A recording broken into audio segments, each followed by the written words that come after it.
Hi everyone, welcome back to another video. और आज इस वीडियो में मैं बात करने वाला हूँ कोलेस्ट्रॉल के बारे में। दोस्तों, आजकल ये समस्या एक आम सी समस्या होने लगी है कि बहुत सारे लोगों को कोलेस्ट्रॉल बढ़ जाता है, जिनसे उनकी जो बीपी की समस्या है काफ़ी राइज हो जाती है और उन्हें हार्ट ब्लॉकेज की खतरा भी बढ़ जाता है। तो कोलेस्ट्रॉल एक ऐसी चीज़ है जो सीधा रिस्पॉन्सिबल रहती है हमारी हार्ट की बीमारियों को लेकर। यानी कोलेस्ट्रॉल की वजह से ही हमें काफ़ी सारी हार्ट की बीमारियां रहती है।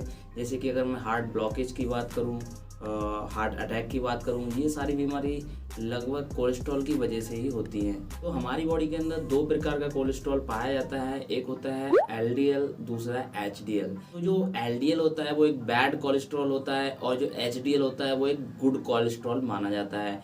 एलडीएल के बारे में अगर मैं बात करूं तो जो एलडीएल यानी बैड कोलेस्ट्रॉल होता है वो हमारे वेन्स यानी आर्टरीज के अंदर कोलेस्ट्रॉल को काफ़ी हद तक जमा करता है, जिससे हमें हार्ट ब्लॉकेज का खतरा भी बढ़ जाता है।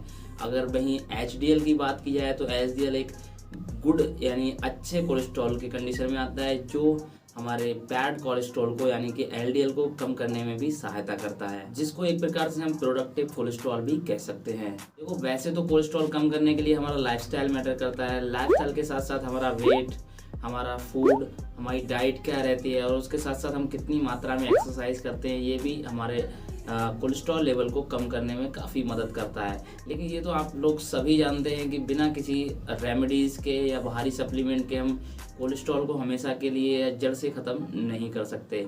तो इस वीडियो में आपको कुछ ऐसी 5 होम रेमेडीज़ बताने वाला हूं, जिसका इस्तेमाल करके आप अपने कोलेस्ट्रॉल लेवल को काफ़ी हद तक कम कर सकते हैं। तो चलिए दोस्तों, मैं हूं आपका host Jas ji and you are watching my YouTube channel Jas की फार्मेसी। तो सबसे पहले नंबर की होम रेमेडीज़ की बात की जाए तो पहले नंबर पे आता है लहसुन यानी गार्लिक।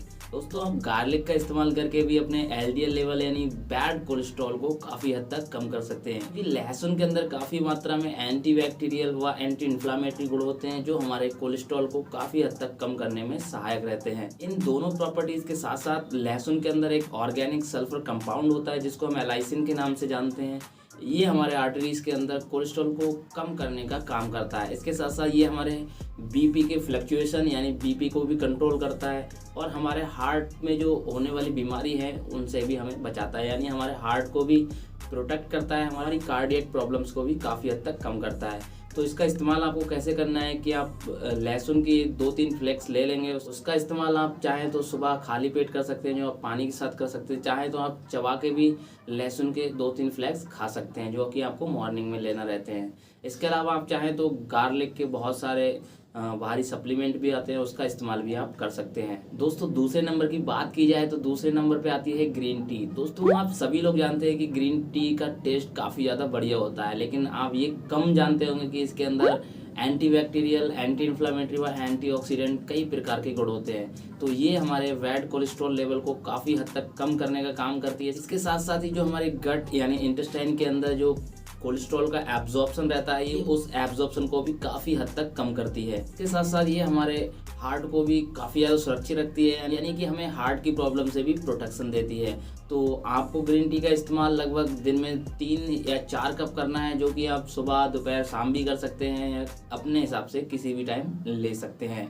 दोस्तों, अगले नंबर पे आता है कोरिएंडर सीड्स यानी धनिया। ये तो हम सबके घरों में पाया जाता है, सबके घरों में रहता है, क्योंकि मेनली हमारे घरों में जो खाना बनता है उसमें धनिया यानी कोरिएंडर सीड्स का इस्तेमाल काफ़ी अधिक मात्रा में होता है। दोस्तों, वैसे आप कम जानते होंगे, लेकिन कोरिएंडर सीड्स का इस्तेमाल आयुर्वेदिक मेडिसिन में काफ़ी ज़्यादा किया जाता है। आयुर्वेदिक मेडिसिन की जो प्रिपरेशन होती है उसमें काफ़ी सारी मेडिसिन में कोरिएंडर सीड्स यानी धनिया का इस्तेमाल किया जाता है। धनिया का इस्तेमाल करने के अगर कुछ फ़ायदे की बात करूँ तो मैं ये हमारे बालों को गिरने से रोकता है, हमारे हार्ट को सुरक्षित रखता है। इसके साथ साथ ये हमारे दिमाग यानी कॉग्निटिव फंक्शन को भी इम्प्रूव करता है। इसके साथ साथ हमारे जो विज़न रहता है, हमारी आई का विज़न रहता है, उसको भी काफ़ी हद तक सही रखता है। इसके साथ साथ कोरिएंडर सीड्स हमारे कोलेस्ट्रॉल लेवल को भी काफ़ी हद तक कम करते हैं, जिससे हमारे हार्ट की जो ब्लॉकेज का खतरा रहता है, जो हार्ट अटैक का खतरा रहता है, वो काफ़ी हद तक कम हो जाता है। तो अगर अब मैं कहूँ कि आप कोरिएंडर सीड्स का इस्तेमाल कैसे कर सकते हैं, तो आप कोरिएंडर सीड्स का इस्तेमाल भून कर भी कर सकते हैं, यानी आपको धनिया को भून लेना है, उसके बाद आप इसको इस्तेमाल कर सकते हैं। आप चाहें तो इसका इस्तेमाल मिश्री के साथ भी कर सकते हैं, चाहें तो आप इसका इस्तेमाल सौंफ के साथ भी कर सकते हैं। इन तरीक़ों से आप कोरिएंडर सीड्स का इस्तेमाल करके अपने कोलेस्ट्रॉल लेवल को काफ़ी हद तक कम कर सकते हैं। दोस्तों अगले नंबर यानी चौथे नंबर पे आता है ईसबगोल की भूसी। दोस्तों ईसबगोल की भूसी में काफ़ी हद तक एंटी इन्फ्लामेटरी गुण होते हैं जो हमारे कोलेस्ट्रॉल लेवल को कम करने में सहायक होते हैं।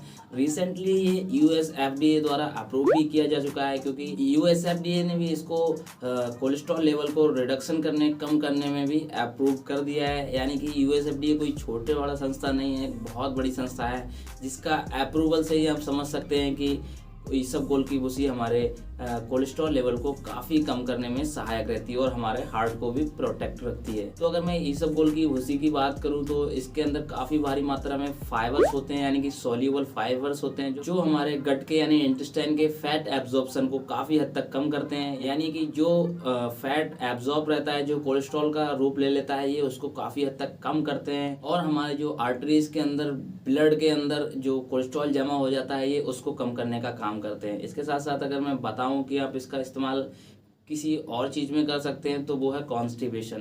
दोस्तों कई सारे लोगों को कॉन्स्टिपेशन की समस्या होती है, तो इसके अंदर काफ़ी मात्रा में फाइबर रहता है जो कॉन्स्टिपेशन की समस्या को दूर करता है।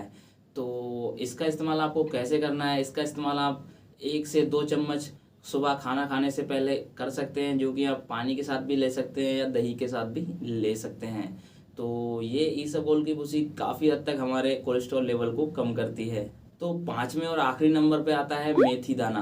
दोस्तों मेथी दाना तो हम सबके घरों में अवेलेबल रहता है, लेकिन कई सारी जगह देखा गया है, कई लोगों का मानना है कि डायबिटिक जो पेशेंट होते हैं वो मेथी दाना का उपयोग अपने डायबिटीज़ को मेंटेन करने के लिए, मैनेज करने के लिए करते हैं, लेकिन ऐसा बिल्कुल भी नहीं है। इसके साथ साथ आप अपने ब्लड कोलेस्ट्रॉल लेवल को कम करने में भी मेथी दाना का इस्तेमाल कर सकते हैं, क्योंकि मेथी दाना के अंदर एंटीऑक्सीडेंट, एंटी इन्फ्लामेटरी गुण होते हैं। इसके साथ साथ इसके अंदर सैपियम व उच्च मात्रा में फाइबर रहता है जो हमारे लीवर पर कोलेस्ट्रॉल जमा होता है, ये उसको कम करने का काम करते हैं। तो अब मैं बताऊंगा आपकी इस मेथी दाना का इस्तेमाल कैसे कर सकते हैं। तो आप इसको पानी में भिगो कर रख देंगे, उसके बाद इसे निकाल कर छान कर सुबह नाश्ता करने से पहले 1-2 चम्मच ले सकते हैं, जिससे आपका ब्लड कोलेस्ट्रॉल लेवल काफ़ी हद तक कम हो जाएगा और आपके लीवर पे भी जो कोलेस्ट्रॉल जमा हो गया है और ये उसको भी कम करने में मदद करेगा।